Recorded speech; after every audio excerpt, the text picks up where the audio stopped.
Kami kelompok 2 dari kelas Ekonomi Politik Internasional akan memaparkan materi tentang Scope of IPA. Selanjutnya, anggota kami terdiri dari pertama Marlon Jonathan dengan MPM 20044010031. Yang kedua, Gustaf Ahmadi dengan MPM 20044010110. Yang ketiga, Aditya Nindra Sulfi dengan NPM 20044010143. Dan keempat, saya sendiri Jonathan Alvino Juwanto Mangar dengan NPM 20044010027. Selanjutnya akan dibacakan oleh Aditya Nindra.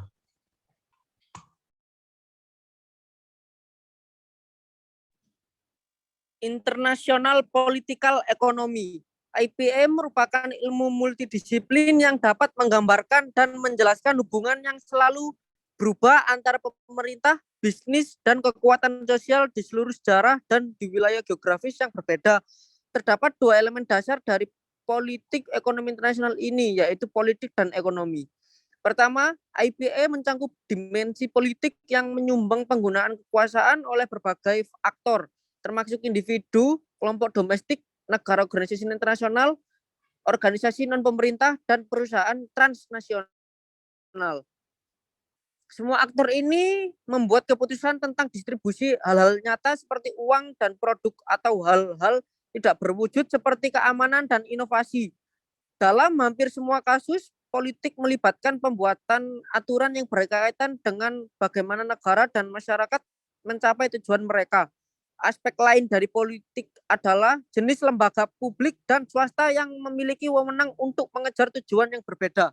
Kedua, IPA melibatkan dimensi ekonomi yang berkaitan dengan bagaimana sumber daya yang langka didistribusikan di antara individu, kelompok, dan negara bangsa. Berbagai lembaga publik dan swasta mengalokasikan sumber daya setiap hari di pasar lokal di lokal tempat kami berbelanja. Saat ini pasar bukan hanya tempat di mana orang pergi untuk membeli atau bertukar sesuatu secara langsung dengan pembuat produk. Pasar juga dapat dianggap sebagai kekuatan pendorong yang membentuk perilaku manusia. Ketika konsumen membeli barang, ketika investor membeli saham, dan ketika bank meminjamkan uang, transaksi dipersonalisasi. Mereka merupakan jaringan hubungan yang luas dan canggih yang mengkoordinasikan kegiatan ekonomi di seluruh dunia. Next slide, Mas.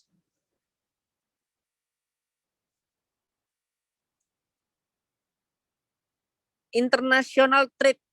Perdagangan internasional adalah kegiatan transaksi jual beli barang dan jasa antar negara. Perdagangan ini dilakukan oleh penduduk suatu negara dengan penduduk negara lain atas dasar kesepakatan bersama.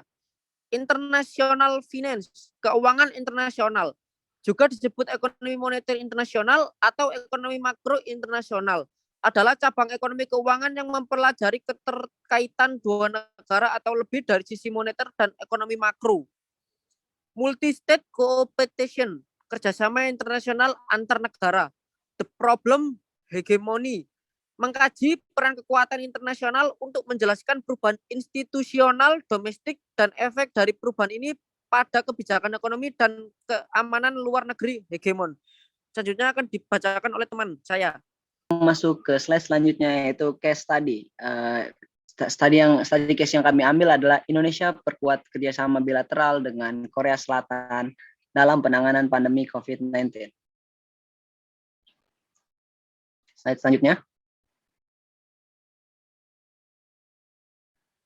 Ekonomi prospeknya, Indonesia merupakan salah satu tujuan impor dan investasi yang besar bagi Korea Selatan.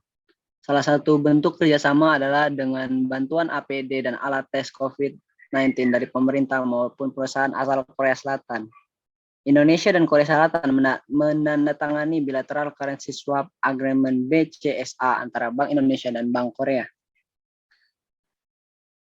Kita tahu bahwa Indonesia memiliki hubungan yang erat dengan Korea Selatan, khususnya dalam bidang ekonomi. Indonesia merupakan salah satu tujuan dari negara Korea Selatan. Sementara dalam kasus pandemi seperti ini, beberapa bentuk kerjasama Indonesia dengan Korea Selatan yaitu seperti bantuan COVID-19 test kit dan rechargeable battery power sprayers. Kemudian ada beberapa perusahaan asal Korea yang juga menyumbang seperti alat antigen.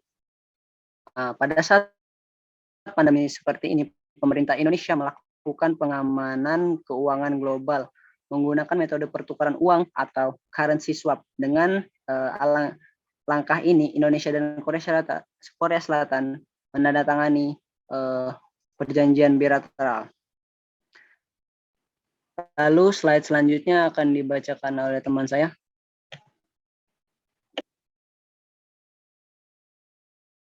Kemudian jika dilihat dari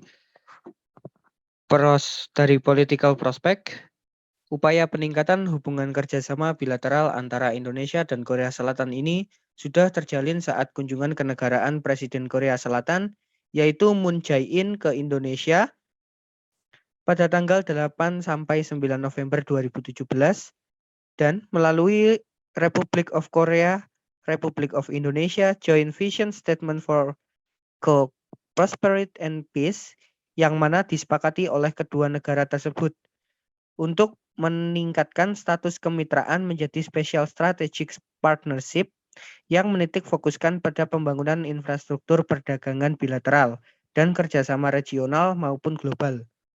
Peningkatan hubungan kerjasama bilateral yang sangat erat ini juga tidak terlepas akan kebutuhan sumber daya yang dimiliki oleh masing-masing kedua negara. Dalam kasus pandemi ini, hubungan kerjasama antara Korea Selatan dan Indonesia dapat ditunjukkan ketika Deputi Menteri Luar Negeri Korea Selatan bidang urusan politik, yaitu Kim Gun, mengunjungi Indonesia guna membahas sejumlah isu termasuk COVID-19.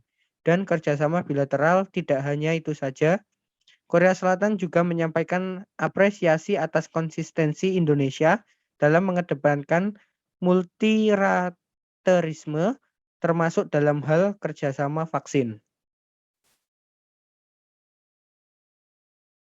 Kemudian untuk hubungan ekonomi dan politiknya, Indonesia sendiri dan Korea telah terjalin dalam the Third Indonesian-Korea Consular Consultation.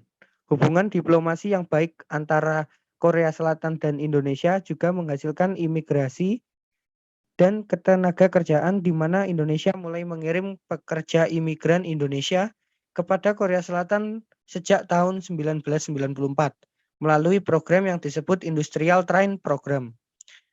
Dikatakan train karena pada masa itu Undang-Undang Ketenagakerjaan Korea Selatan belum mengizinkan tenaga kerja asing bekerja kepada negara Korea Selatan dan baru pada tahun 2004 Korea Selatan menyetujui secara resmi kehadiran tenaga kerja asing yang masuk ke Korea Selatan melalui skema EPS atau Employment Permit System.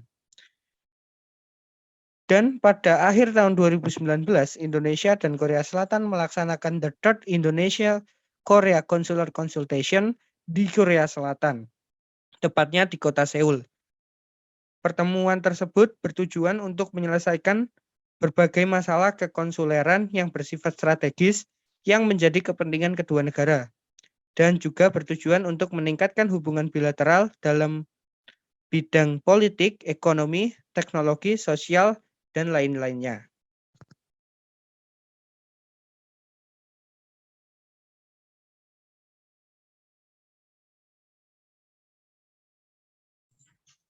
Sekian pemaparan kami mengenai materi